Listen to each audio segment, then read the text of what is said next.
भगवान सूर्य ने देवी संध्या के साथ विवाह किया और 3 बच्चों का जन्म हुआ। वैश्व, मनु, यम, मृत्यु के भगवान, और यमुना।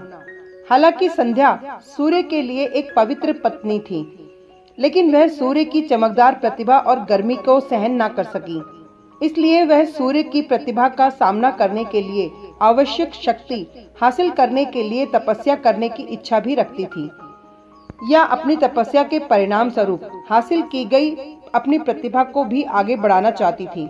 संध्या ने एक औरत को बनाया और उसका नाम छाया रखा और कहा कि वह सूर्य की पत्नी के रूप में अपनी भूमिका का प्रतिनिधित्व करे और 3 बच्चों की देखभाल भी करे। हालांकि वह सूर्य भगवान के लिए अपनी योजनाओं को किसी के सामने प्रकट नहीं करना चाहती थी, इसलिए वह तपस्या करने के लिए जंगलों में चली गई। चूंकि छाया बहुत साधारण रूप से मिलती जुलती थी, सूर्य भगवान उस पर संदेह नहीं कर सके। छाया के माध्यम से सूर्य भगवान के 3 और शिशु हुए थे, जो थे मनु, शनि और ताप्ती। इसलिए शनि को सूर्य के पुत्र और यम का भाई कहा जाता है। जब शनि छाया के गर्भ में थे, उसने भगवान शिव को प्रसन्न करने के लिए चमकदार सूर्य के नीचे एक गंभीर तपस्या की। क्योंकि वह पूरी तरह से भगवान शिव की प्रार्थना और पूजा में डूब गई थी। दिव्य शक्ति गर्भ के भीतर बच्चे का पोषण करती थी, इसलिए शनि देव भगवान शिव को बहुत समर्पित थे। इसके अलावा जब छाया ने इतनी देर तक धधकते सूरज के नीचे तपस्या की थी, तो शनि गर्भ के अंदर काले रंग के हो गए थे।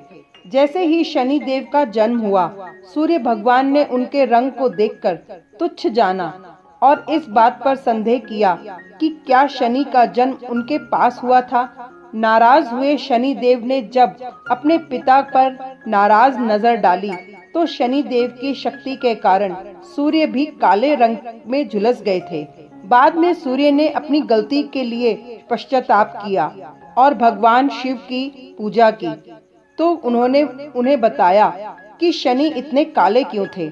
इस बात के पीछे की सच्चाई को जानने के बाद सूर्य भगवान अपने पुत्र शनि देव के साथ खुश थे और वे एक दूसरे को बेहतर समझने लगे।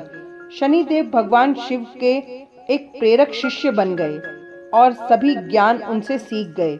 शिव शनि देव की भक्ति और ईमानदारी से बहुत प्रसन्न थे, इसलिए उन्होंने उन्हें पृथ्वी पर पैदा हुए जीवन भर उन्हें महत्वपूर्ण ग्रह का स्थान दिया। उन्हें लोगों द्वारा किए गए कर्मों के प्रभावों को वितरित करने की जिम्मेदारी दी गई थी। शनि देव बेहद उदार भगवान हैं। हालांकि कई लोग उन्हें क्रूर रूप में देखते हैं, वे अपने भाई यम की तरह इतने न्यायप्रिय हैं, इसलिए वे लोगों द्वारा किए गए कार्यों के अनुरूप सही प्रकार के परिणाम प्रदान करते हैं। अच्छे कर्मों के साथ शनि देव की प्रार्थना करने से उनका आशीर्वाद प्राप्त होगा और पीड़ित लोगों को कम भुगतना पड़ेगा।